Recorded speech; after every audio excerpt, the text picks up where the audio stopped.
How to create and manage watchlist on Unocoin. Are you guys facing issues to create and manage watchlist on Unocoin application? If that's so, then this video might help you out. Without further ado, let's dive into the video. To create and manage a watchlist on Unocoin, open the app and log in into your application. On the home screen, tap on the market at the bottom menu. You'll see a list of popular cryptocurrencies. To add any coin to your watchlist, simply tap the star icon next to coin name like Bitcoin or Ethereum. Once the star turns yellow, the coin is added to your watchlist.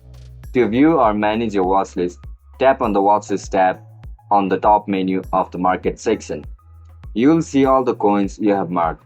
If you want to remove a coin, just tap the star again to unselect it. This feature helps you track the price of favorite coins easily and one place. And that's it, guys. That's how you're going to create and manage watchlist on Unocoin. If you guys found this video helpful, don't forget to like, share, and subscribe to watch it. I'll catch you up in the next one. Bye bye.